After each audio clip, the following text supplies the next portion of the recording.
Hello everyone. ఈరోజు ఓ తండ్రి కూతురు కథ గురించి తెలుసుకుంటున్నాం. అందరి కూతులకు తండ్రి అంటే ఇష్టమే కదండి. అసలు కూతురు లైఫ్లో నాన్నే మొదటి హీరో, అవునా? I love my dad. మీలో కూడా ఎంతమంది మీ నాన్నని లవ్ చేస్తున్నారో ఒకసారి ఐ లవ్ డాడ్ని కామెంట్ చేయండి. ఇప్పుడైతే కథ మొదలు పెడతాం. ఒక ఊళ్ళో ఓ తండ్రి కూతురు ఉండేవారు. వాళ్ళది మిడిల్ క్లాస్ ఫ్యామిలీ. ఆ అమ్మాయి చిన్నప్పుడే వాళ్ళ అమ్మ చనిపోయింది. అప్పటి నుంచి ఆ అమ్మాయికి అన్నీ వాళ్ళ నాన్నే దెబ్బ తగలకుండా, బాధలనేవి తెలియకుండా కంటికి రెప్పలా కాపాడుకుంటూ తన కూతురు అడిగినవన్నీ ఇస్తూ అల్లారు ముద్దుగా పెంచుకున్న ఓ తండ్రి కథ.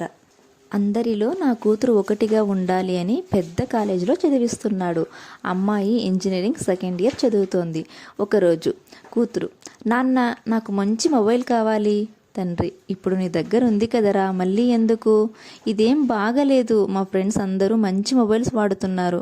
వాళ్ళ ముందు ఇది బయటికి తీసి వాడాలంటే నాకు ఏదోలో ఉంది నాన్న. ప్లీజ్ ప్లీజ్ నాకు ఇంకో మంచి మొబైల్ కొనివ్వండి. కొద్ది రోజులు ఆగరా, కొనిస్తా. ఇప్పుడు నా దగ్గర అంత డబ్బు లేదు. సరే, బట్ త్వరగా తీసివ్వండి నాన్న. ఓకే తల్లి, తీసిస్తా. ఒకరోజు సాయంత్రం కాలేజ్ వచ్చి చూస్తే వాళ్ళ నాన్న బెడ్రూమ్లో కూర్చుని ఏదో రాస్తూ ఉంటాడు. సడన్గా కూతురు డోర్ ఓపెన్ చేస్తుంది. ఆ సౌండ్ విన్న వాళ్ళ నాన్న రాస్తున్నది స్టాప్ చేసి ఫాస్ట్గా పక్కనే ఉన్న టేబుల్ డ్రాలో పెడుతూ ఉంటే కూతురు గమనిస్తుంది. నాన్న, ఏంటి రాస్తున్నది? దాచిపెడుతున్నారు? ఏం లేదురా, ఆఫీస్ పెండింగ్ వర్క్ రాస్తున్నా. మరి నన్ను చూసేందుకు దాచిపెడుతున్నారు? ఆఫీస్ వర్క్లు ఇంట్లో చేయకూడదు కదా. నా కూతురు నాతో ఉన్నంతసేపు తననే చూసుకోవాలి. ఇవన్నీ కాదు. నవ్వుతా, సరే రండి నాన్న, కాఫీ తాగుదాం. అవునరా, పద పద తాగుదాం. ఆ తర్వాత ఒకరోజు, నాన్న నాకు బైక్ కావాలి. నా ఫ్రెండ్స్ అందరి దగ్గర ఉన్నాయి. ఇప్పుడు నా దగ్గర అంత డబ్బు లేదురా. పోనీ ఇన్స్టాల్మెంట్లో తీసుకొని మంత్లీ కడతాం నాన్న. వద్దురా, కట్టలేనప్పుడు ఎలా తీసుకుంటాం చెప్పు. కనీసం ల్యాప్టాప్ అయినా తీసివ్వండి నాన్న, ప్లీజ్. ఇంకొద్ది రోజులు ఆగు తల్లి, ఆ తర్వాత నీకేం కావాలంటే అది తీసిస్తా. ఏంటి నాన్న మీరు పోండి, అప్పుడు నాకేం వద్దులేండి అంటూ అలుగుతూ తను వెళ్ళి రూమ్లోకి వెళ్ళిపోయింది. అంతా బాగుంది అని అనుకుంటున్న టైంలో సడన్గా ఓ రోజు కూతురు హ్యాపీగా, నాన్న మా కాలేజీలో టూర్ ప్లాన్ చేశారు. మా ఫ్రెండ్స్ అందరూ వెళ్తున్నారు. నేను వెళ్ళాలని అనుకుంటున్నాను. నాకు 4000 ఇవ్వండి. మంత్ ఎండ్ కదరా, ఇప్పటికప్పుడు అంత డబ్బు ఎక్కడి నుంచి వస్తుంది? కాలేజీలో టూర్కి కడతావు, తర్వాత నీ ఖర్చులకు కూడా 3000 కావాలి. ఉన్నది అంతా ఇప్పుడు వాడేస్తే ఇంకా ఇంటి ఖర్చులకు ఉండదు. నెక్స్ట్ టైం వెళ్దోలే. కోపంతో ఏడుస్తూ మొబైల్ అడిగా, బైక్, ల్యాప్టాప్ అడిగా. ప్రతిదానికి కొద్ది రోజులు ఉండు, డబ్బు లేవు అన్నారు. సరే, అవన్నీ కాస్ట్లీ వస్తువులని సైలెంట్ అయ్యాను. ఇప్పుడు టూర్కి కూడా అదే అంటున్నారు. అసలు ఏమైంది మీకు? ఇంతకుముందు ఎప్పుడు నేనేమడిగినా కాదనేవారు కాదు.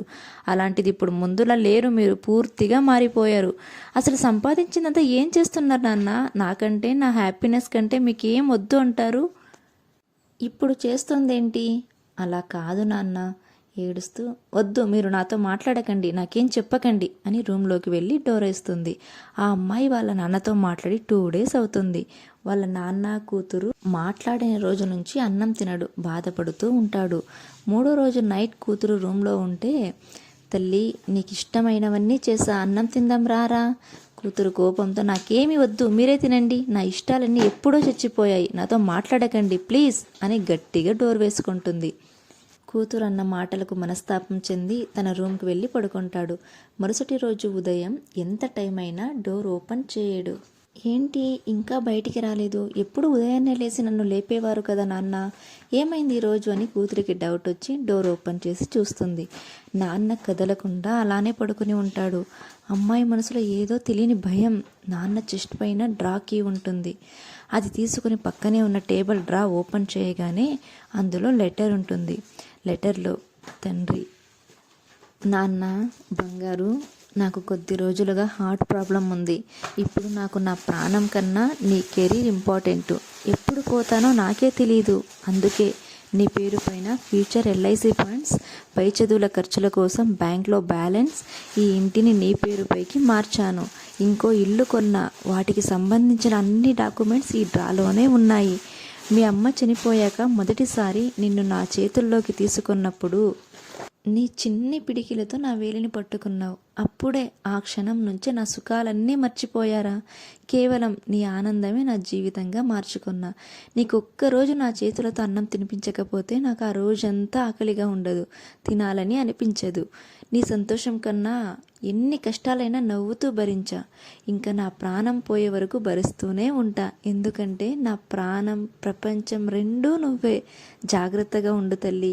నువ్వు బాగా చదువుకొని లైఫ్లో గొప్పగా బ్రతుకుతుంటే అది చూడాలన్నది మీ నాన్న చివరి కోరిక.